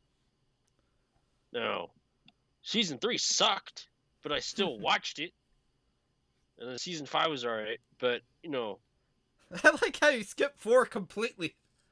it wasn't on Netflix when I watched it at the time. Oh, But, so if you're comparing your show to Cartoon Network, you have no right to try and justify why you gave me a shit product. Yeah. Now, let me figure this out. I'm gonna see if this is true. I'm gonna see Rick and Morty's, what's it called, budget.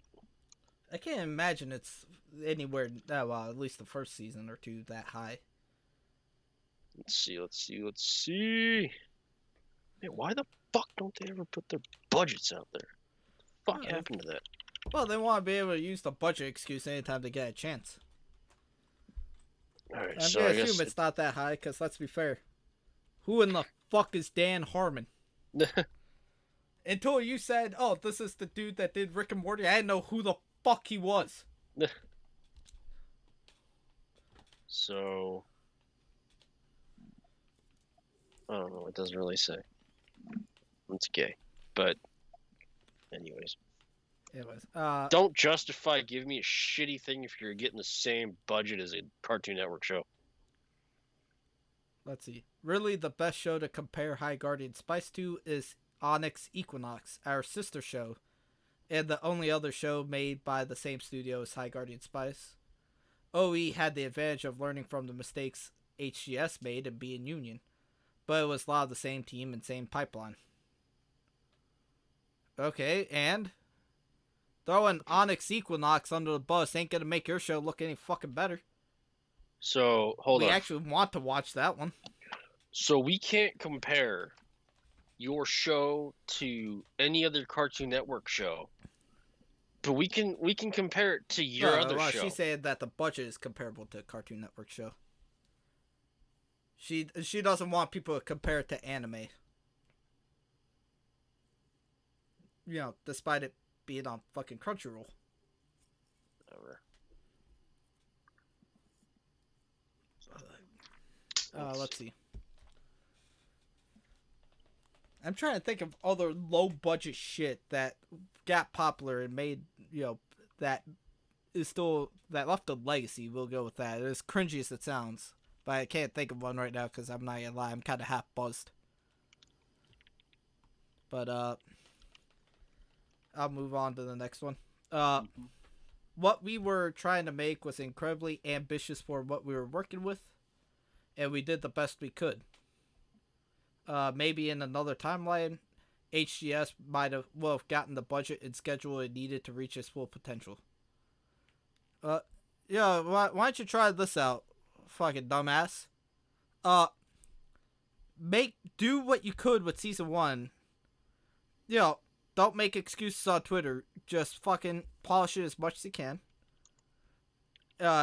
Work with the budget, and don't fucking bitch about it. Just work with it. Try to figure some shit out. Get a season 2 and do what the fuck you want to there. At least then you'll have a good fucking base to work on. Can't really build a house without a solid foundation. Mm-hmm. Let's see. Where are we at? Okay, so Okay. The average cost for a cartoon show like Steven Universe, American Dragon, Cat Dog, Cow and Chicken, Hey Arnold, and Fairly Odd Parents, it's roughly $300,000 to $600,000 per episode. Now, if they're getting a little less than that, let's say they're getting 150. Yeah, we'll go with 150. $150,000 to $200,000 an episode. That still gives you $200,000 to make a show. Wait, you said 6,000 in or 600,000 in episode? The average show is usually $300,000 to $600,000 per episode. Oh, holy shit! Avatar: The Last Airbender was $1 million an episode. Damn. And that went on for 3 years, 3 or 4 years. Which is fucking amazing, because the sister show, Onyx Equinox. When I first saw it, I was like, oh, this looks like fucking Avatar, so I'm gonna assume they have the same, similar fucking, we'll go half on that one. I would say this might be like 500,000 an episode.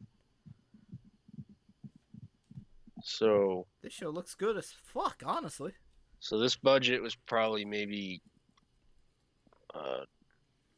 $1,500,000, $1.5 million for the entire budget, possibly.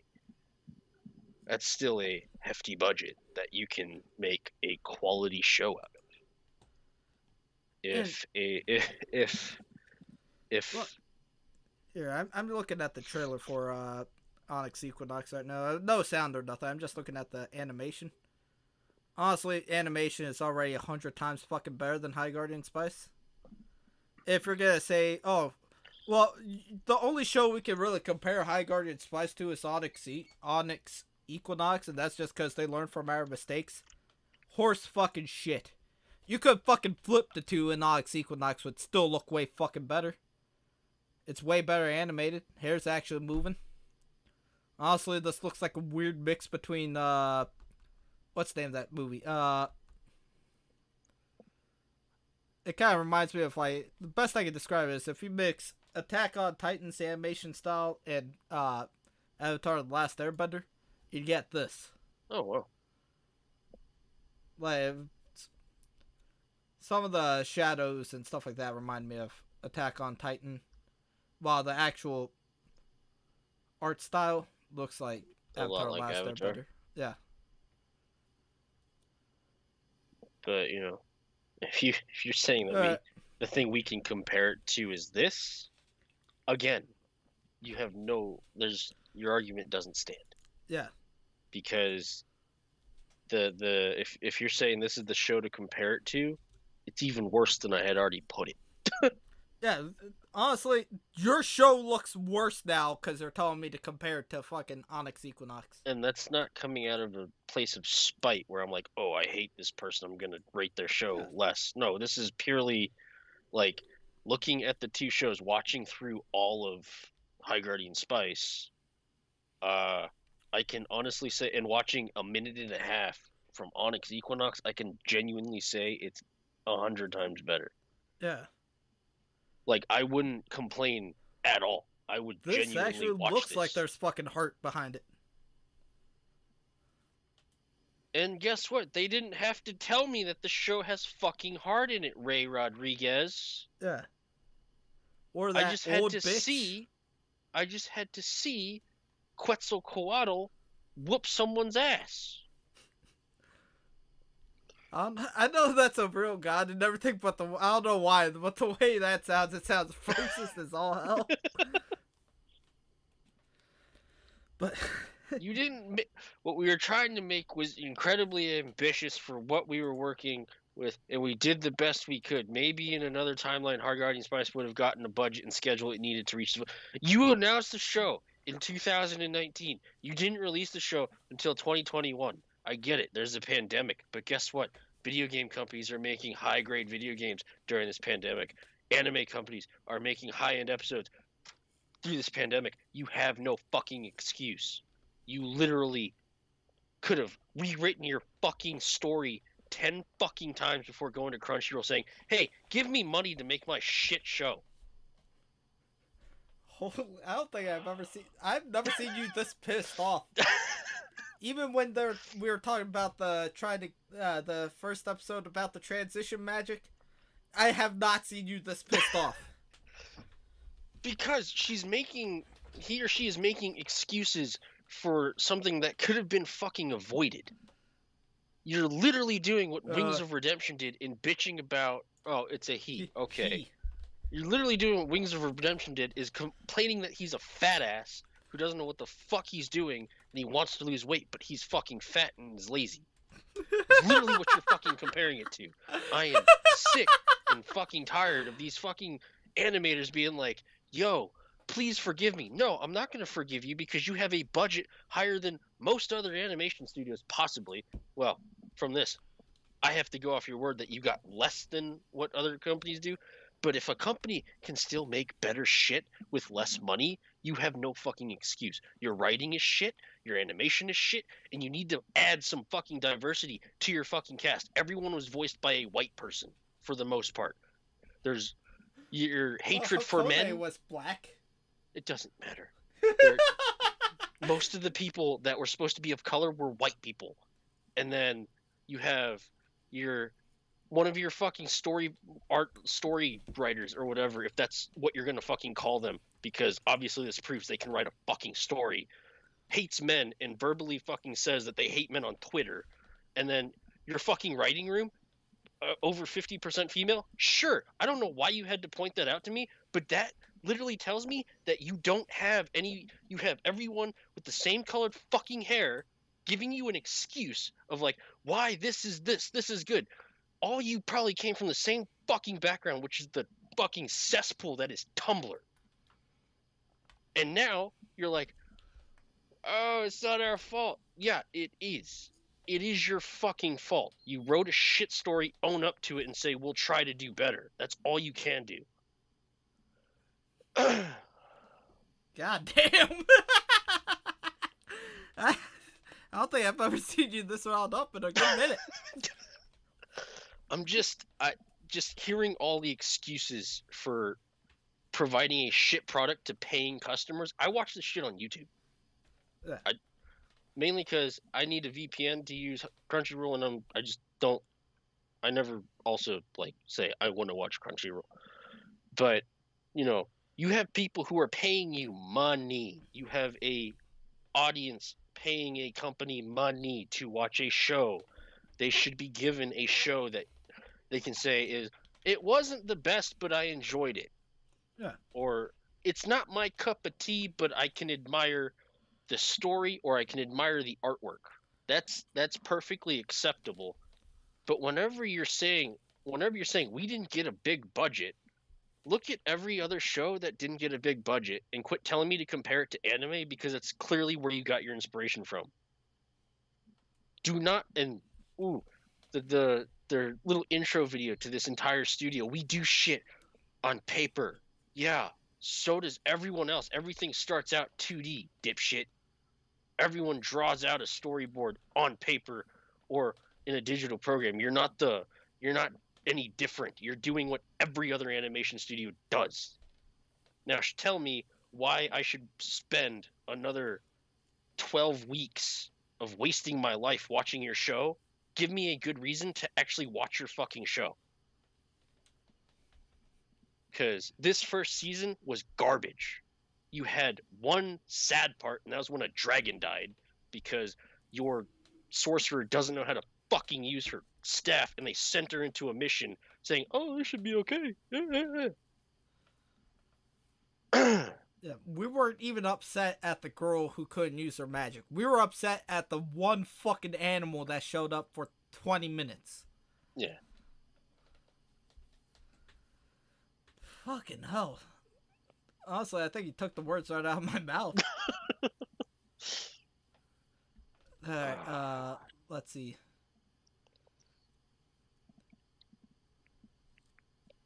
And in another timeline, maybe HGS wouldn't have been roped into the culture war from the culture wars from its first trailer and marked as bad years before it came out. But right there, honestly, years. Yeah. I completely fucking forgot about the goddamn show until it came out. So honestly, all my bias I left at the fucking door years ago. If it came out in 2019, well, what was the first fucking trailer out? Because I think it was definitely late earlier. 2018? Yeah, it has to be.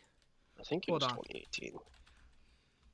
Spice I think that's when Crunchyroll released it 3 years ago. So yeah, 2019. So it came out 2018.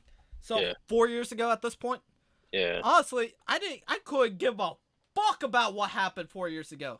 Yeah, it got roped into a culture war. Like, we're not gonna fucking deny that. Like, that's the only reason why the show got any sort of fucking press, honestly. So, we left all that shit fucking, it says come in 2019. It got delayed fucking 2 years. Yeah. Use the fucking 2 extra years you had. Yeah. Don't blame the fucking pandemic either, because it was supposed to come out, according to this, 2019. Fucking Corona didn't start until the tail end of it. If you want to argue, true. It didn't affect America until goddamn 2020. Yeah, it was like March in 2020 is when it started to really come in. So you can't even blame it on that. Holy. Instead of piling on to the HGS's trash campaign, maybe think about what happened behind the scenes and make it that way. Have empathy for the real human beings who did their best working on it, and think critically about who started this hate campaign in the first place. All right. No one has said shit about the people behind. Well, actually, never mind. You did point out the one chick that hates men. Yeah. I'm supposed to take your show seriously. Okay, so I was gonna give you the pandemic as a pass, kind of, because everyone has had to adapt. But all the shows that you like to fucking watch, all the anime, do you think about the fuckers who work on that? The overworked artists that work 20-hour days to make a weekly deadline and are paid shit? They make less than someone who works at McDonald's here.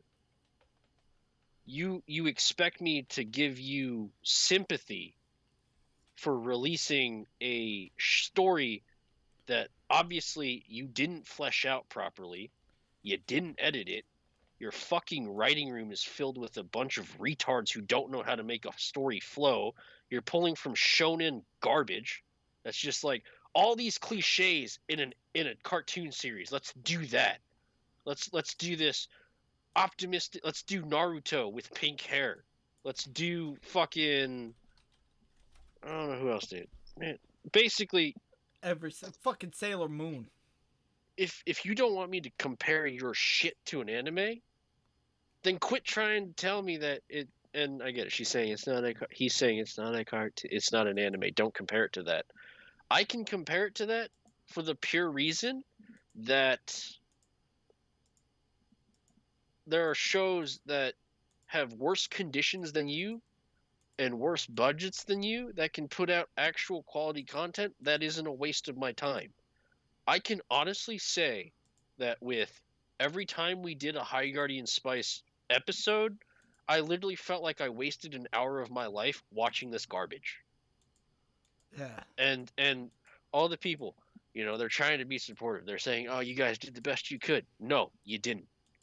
Because I can tell that it's like, sure, your budget may have been a little hard. It may have been hard to use, but your background isn't as, what's it called? As advanced. I don't know what the fucking word is. As you think it is. It looks like every fucking school from Class of Heroes. The coolest thing in your show again was the Scythid because that actually looked like a fleshed out monster. Everyone was a generic one-dimensional character that had no fucking depth. Again, the only character who actually had any kind of depth was Parsley, and I'm gonna also give it to Snapdragon because you showed he's dealing with a lot of issues about himself. He's trying to be more comfortable in his own skin. That's cool. All right, you made a character with depth. Now, if you could only do that with every other fucking character, I can honestly watch this and say that, sure, you may have had some love put into the show, but it was other shows. Again, I'm going to compare fucking Smiling Friends. I can see the love behind that show more than I can see the love in your show. Most people critiquing the show are blaming the team for not caring, for being untalented, being SJWs, being gay, trans women. Alright. They don't care about the budget and honestly don't care about the show. HGS is just the easy target that fills the boxes for harassment. Before we continue, I don't think both of us give two flying goddamn fucks about if they're gay, trans, or women. Only if they're, like, honestly, I don't even really give a fuck if they're talented all that well, honestly. Cause, like, let's be fair. Fucking Smiling Friends ain't exactly a goddamn high-end show either, even though we've been blowing it for the past hour and 45 minutes. But they're able to take what they can do and make something out of it. You guys can't even fucking do that right. What can you guys do so far? Make a shitty script, make a shitty animation, that's it. Oh, and apparently Ray Rodriguez can blame everything but the fucking studio involved. She can't say we fucked up or hey, we didn't really know what the fuck we were doing. We're trying to use this season to figure out what the fuck we should be doing and start from there. No, it's just, no, well, you see, the budget sucks, and, well, you see, these people are coming after us. No. Your show just sucks. That's all you can really say. And honestly, even if it sucks, there's no way in God's green earth that this isn't getting an episode, season 2. I'm almost willing to bet my fucking left nut that it's going to. Use what you learned in this fucking season about how to make an anime, or how to make a cartoon, how to make something, and fucking figure something out.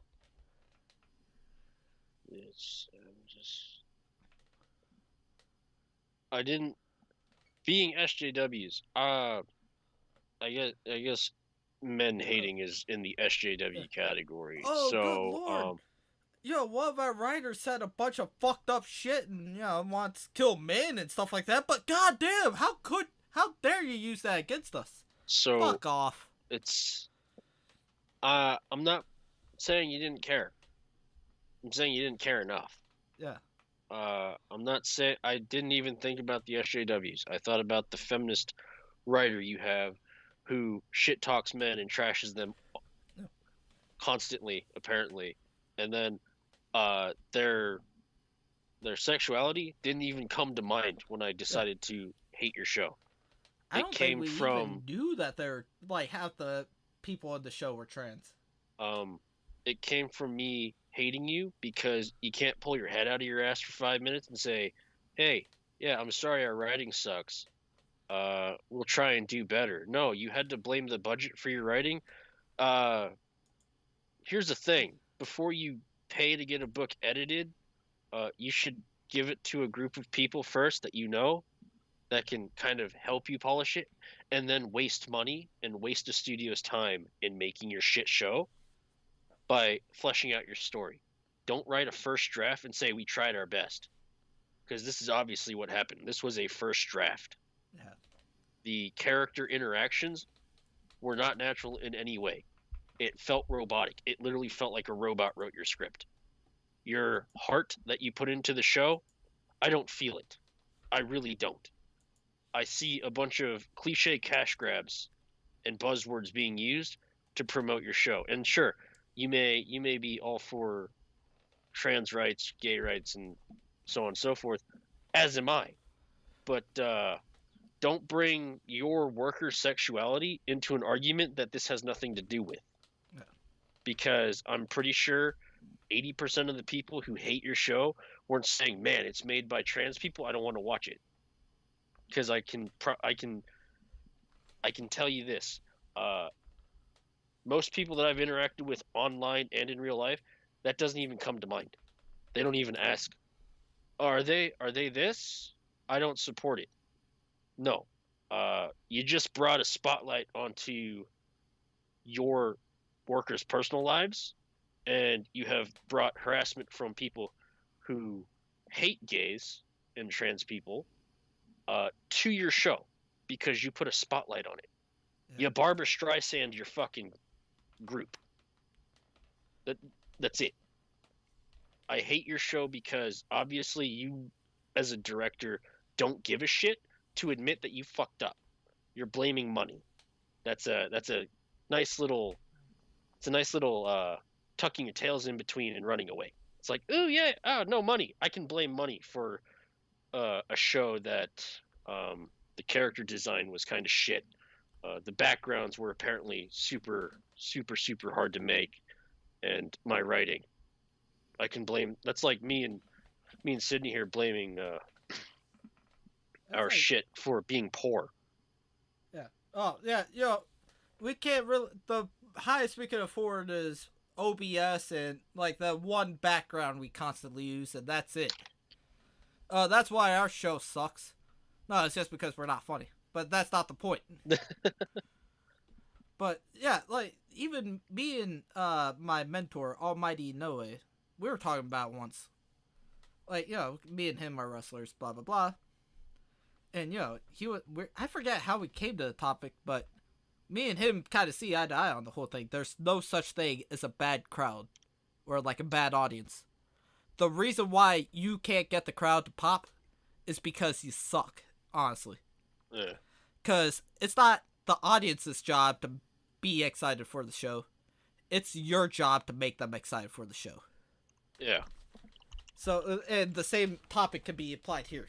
Yeah, alright, you know what? Fuck it. Let's just say 100% of the people that are saying this show sucks is people who hate SJWs, gay, trans, and women, and untalented people. Great. Your job making a show is to change those people's opinions.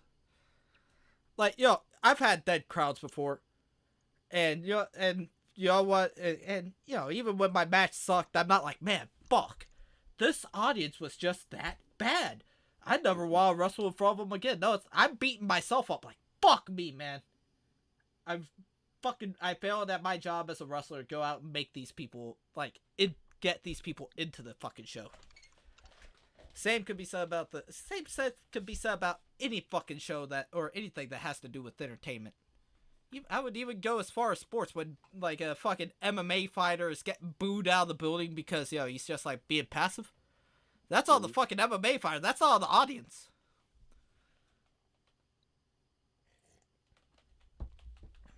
Now, had Ray Rodriguez taken this in stride and said, thank you for your feedback, I will try and do better, I would have far more respect for someone who does that, because they admitted they fucked up. Actually, they admitted that it is their fault. But the fact that you're pushing it on a budget that your show sucks just makes me hate you all the more. Here's a Princess tweet here's a tweet from Princess Kitten. You want to read it or you want me to? Sure. All right. I'm not sure. Okay. I'm not sure I understand. You're validating that the show had shortcomings because of its budget, but you don't want people to point out that it had shortcomings. Wouldn't pointing out the shortcomings caused by the lack of budget point out that you need a better budget? All right.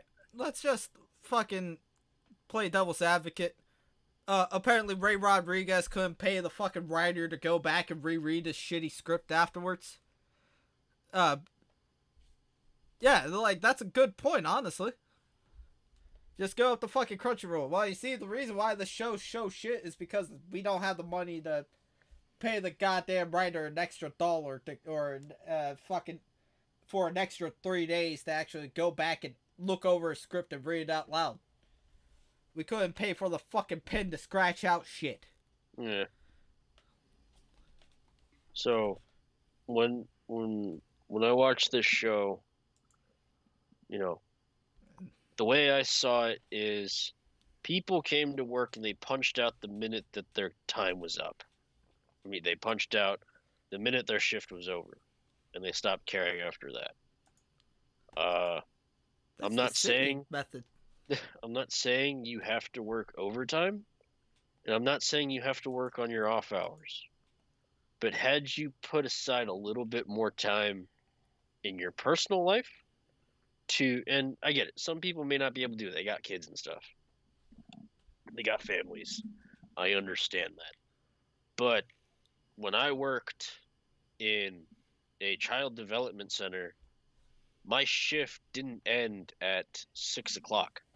I went home and I studied. I went home and I worked on stuff that my job required me to do. They told me I could work on it at work. I said no, for the most part, unless I need to get out of the classroom. Then I'm like, yeah, fuck yeah, I'll go. And, I would work on it at work. But that doesn't change the fact that even after I wasn't getting paid, I still put in the time, an hour or two, into bettering myself for my job. I didn't just wash my hands in my job and say, I'm done. This show makes me feel like everyone involved, sure, you love your show. Everyone loves what they created. I love this podcast that we made, but we're doing shit in our off time to try and, we're watching a shit anime because the podcast called for it. We're doing shit in our off time. We're not just doing it because just for this hour or two that we're going on to now. You know, We we're actually try to do show prep. yeah, we actually and sure our show prep sucks, and we're still learning the ropes. Yeah, we're still most of our show prep is just, hey, you want to talk about this week? Yeah, sure. And then we'll start sending each other articles on the topic for the week, and then we'll read those, and then like Bowen and Activision. Yeah. We fuck. Oh, and the Arcadum one. Yeah. So, even in our off time, there's not a day that goes by that I don't think about what I can do to update this to make the podcast better. I'm always trying to think of different ways, trying to promote it on social media and shit. I'm still trying. I'm trying to get people excited to tune in every week. I'm still trying to do that. You released a trailer once and then you went radio silent. It didn't seem like you updated your fucking audience that got excited for your shit show. You didn't say like, "Hey guys, sorry it got delayed. We're working really hard right now because there's no pandemic." Hey guys, sorry we've been radio silent. Here's some concept art to at least show we're still fucking doing something. See, even just showing off a little bit of concept art would have been perfect. Just showing off a little bit of a frame. It doesn't even have to be fucking colored in. It could literally just be an outline of the character standing in a circle. You're still giving your audience that like, oh, they're actually working on it. They actually give a shit about how we spend time, because now this is something that was like beaten to my head. You need to be considerate of other people's time. The show isn't considerate of my time. You expect me not to point out the shortcomings of this show because of a budget. You expect me to give you a pass because of your budget. But if I'm paying you $10 a month or whatever, sure, I expect a quality product because it's money out of my pocket and it's time out of my busy schedule that I had. I'm no longer busy. I don't have a job. But we're both broke. We're both broke. We can't do shit, and everything in Japan's shutting down. So, but I'm over here jumping people in Hiroshima for money. But we're trying to. I tried multiple episodes ago. I kept trying to give it the benefit of the doubt. I kept trying to find the positives in this show, but it came to a close when I no longer can find the positives in your fucking show. Yeah. Here, put it this way: if this is like your first time watching this or listening to this, Kodai is the nice one between the two of us when it comes to this show. Kodai was trying his damnedest to get this show, to fucking, give this show a pass. I wasn't. And Kodai is more pissed off than me at this point.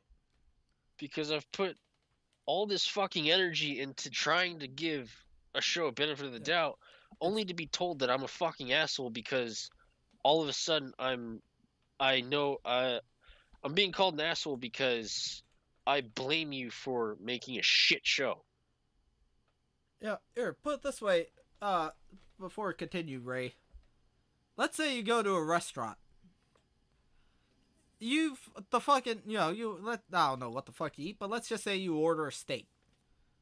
And you order a steak, there's fucking right ingrained penicillin all over it. It ain't even fucking cooked, it's red, and still there's blood all over your plate. Are you gonna be like, oh, well, obviously this fucking store doesn't have the budget to actually cook the motherfucker, or at least check to see if there's any fucking mold on it? Or are you gonna be like, hey, waiter, what the fuck is this? Yo, give me my, this is a goddamn joke, give me my money back, or else, I don't fucking know, you sue? I don't know what you do in the States. Most of the times in Japan, they just cry profusely. They just cry and they beg you for forgiveness, and then they give you your food again. Yeah. Here. I'm also wanting to see something. So I just did the math. assuming each episode is 22 minutes. I 25. We'll go 25. That might be a little bit easier now that I think about it. I didn't keep a good check. So we put fucking 5 hours of our lives in this show. That I'm is sure 5 hours fucking wasted. it's like, you know, I'm a profuse reader. I like reading books. I like having a good story, Ray. Yeah. I like to actually sit down and be like, yo, I'm excited for what's going to happen in my book or my show. Your show literally made me sit there and be like, maybe it'll get good. Maybe you'll do good. Maybe you'll prove me wrong. Maybe you'll prove Sydney wrong. Maybe we'll be pleasantly surprised. I spent 5 hours trying to defend your shit show. Here. And honestly, I think we could overlook everything else about the show if it had a good story. Okay, Like, that's animation actually quality. a good point. Yeah. That's a good point because What's our Netflix. favorite animes? Way of the House Husband. Most of that shit isn't even animated. It's Yeah. literally just a picture with voiceover, and it's fucking hilarious. Fucking Dragon Ball Z is a good example. Yeah, Dragon It's Ball. got good character art, but the animation is fucking awful. Half the times it's just lines in a still face. Fucking. It took me a while to get into this one because of the animation issues, but or animation quality. But Fist of the North Star, you'll have a bunch of bad guys walking into a room. Yeah, if you don't do this, this, and this, we're gonna kill you. Ha ha ha ha ha. And then they walk backwards out of the fucking building. Like, shit like that. And you know what? Those two are my favorite fucking... As a matter of fact, Fist of the North Star was the reason why I got into... What's it called? I decided to lose fucking shitloads of weight. Or a shitload of weight. I went from fucking 360 pounds to 240 because I wanted to be like fucking Rao and fucking Kenshiro. This show made me want to be anorexic. Well, you made me want to do something. Yeah, you made me want to be like. You made me want to be a detriment to my own health. Yeah, you made me want to split my wrists. Well, how much body holds what? 10 pints of blood? What's that in weight? Actually, I don't know. 20 pounds? Hey, at least you guys wanted me to lose weight too. From blood loss. Oh yeah, man. It's just